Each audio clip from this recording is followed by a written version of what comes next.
untuk menindaklanjuti pemberitaan yang telah terbit pada tanggal 15 Juni lalu. Sampai hari ini situasi aktivitas peti di wilayah hutan lindung Desa Semade ini bagaimana, Bang? Apakah sudah mendapat tindakan dari pihak kepolisian atau bagaimana? Ya baik, saya ucapkan dulu selamat sore. Adil kata lino, bercurahin ke surga, bersengat ke beta. Harus.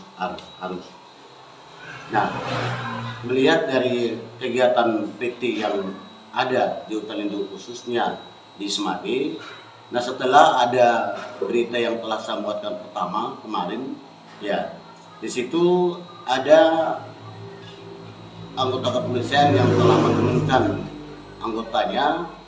Nah, tetapi setelah mereka adanya di lokasi, kegiatan secara serius untuk menangani yaitu tindakan PT itu tidak. Apa dasarnya saya mengatakan tidak? Bahkan termasuk aparat desa yang saya katakan itu, kepala dusun, kemudian Pak RT, Pak Sirah, mereka datang sana, ya, memang ada aparat kepolisian yang turun ke Kapolsek, tetapi sebelum mereka turun, mereka menggenahkan segala pondok-pondok yang di bawah, tetapi dengan notabene kegiatan yang berlangsung, aktivitas yang besar itu bukan di tempat titik yang mereka membuat pernyataan.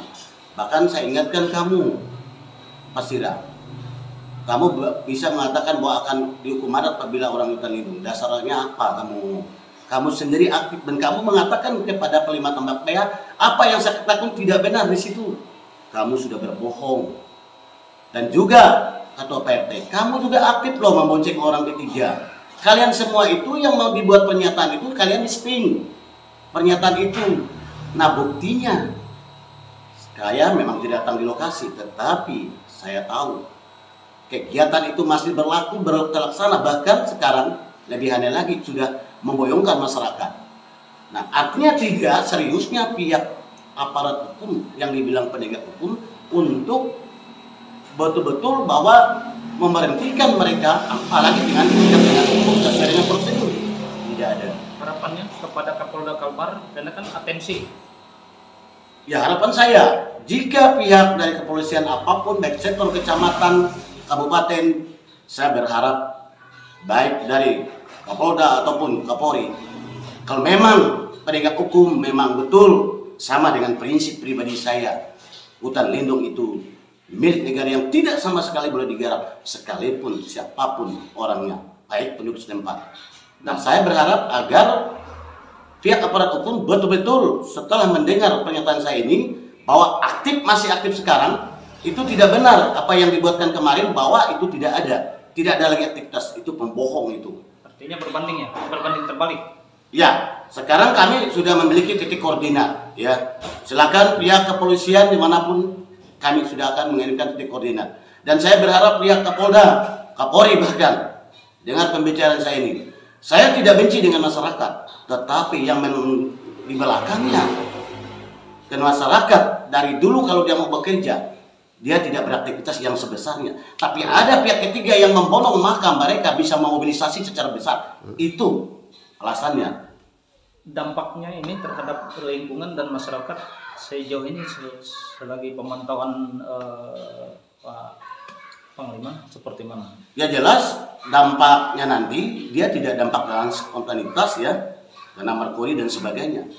Itu satu, akan berdampak. Kedua, akan berdampak dengan kerusakan hutan. Karena itu dibuat lubang. Nah, artinya karena gelondongan. Nah, akhirnya akan sesuatu saat nanti karena gunung ini akan kosong, akan berdampak kemudian. Tidak saat ini. Seandainya pihak aparat penegak hukum tidak melakukan penangkapan penertiban yang melalui SOP-nya aparat penegak hukum, apakah ada tindakan lain yang akan dilakukan oleh Panglima selaku tokoh masyarakat di sini, atau dalam bentuk umpamanya razia di luar kepolisian walaupun tidak dibenarkan? Ya, saya bagaimanapun, meskipun saya bukan penegak hukum, ya tugas saya, tetapi saya patuh dengan hukum. Karena tidak ada pun seseorang yang kebal hukum di bumi ini.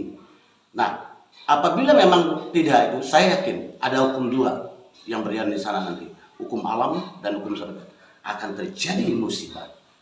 Ya, akan terjadi. Catat baik-baik. Nah, ketika terjadi musibah, barulah aparat hukum mulai ribut. Barulah masyarakatnya. Ya, seandainya nanti ketemu ataupun orang dari pihak kepolisian mampu membuktikan pelakunya, apa sanksi yang akan dilakukan oleh pengurus adat dalam hal ini? Karena menurut statement budaya itu adalah jenis narumaya pelasar pelaya. Ya, itu kalau dibawa ke posisi itu. Tapi saya berharap penegak hukum yang menggunakan hukum positif. Itu dasarnya. Nah, bagi aparat khususnya aparat penegak hukum, artinya yang khususnya di bidang hukum adat, karena hukum adat adalah disebut hukum dia tertulis tetapi sah, yang bekerja sama dia punya sanksi sendiri nanti. Saya minta dia harus dibebaskan dari tugas dan fungsinya dan dia boleh dihukum adat kalau mereka yang sudah bekerja, yang menurut data saya ada. Terus seandainya semua langkah-langkah ini tidak digubris oleh semua pihak ataupun yang berkompeten di bidangnya, adakah langkah lain atau merupakan pengaduan ataupun laporan langsung di Polda ataupun sampai di Kapolri atau di lingkungan hidup? Ya, itu jelas. Ya, kalau ada pembiaran hukum, itu kan pembiaran namanya, artinya tidak ditindaklanjuti, tidak tegas. Nah, kalau tidak tegas kan kita sudah bertanya, loh ada apa di balik ini? Di bawahnya, konsekuensinya itu dong. Karena yang namanya masyarakat itu siapapun bangsanya, sukunya yang telah memberi laporan lalu tidak diindahkan, sudah jelas notabene-nya, fisiknya, buktinya tidak ditindakkan. Itu yang perlu kita pertanyakan pada penegak hukum. Nah, akan kita lanjutkan. Kita tidak bosan-bosan untuk lihat. Dan ingat, saya tidak pernah untung satu apapun. Apalagi kalau saya yang bukan membeka, yang disebutkan oknum-oknum aparat. Jangan memutar balik patah, jangan mengkambing hitamkan. Ingat itu, karena saya anti hal-hal yang itu. Itu pesan saya.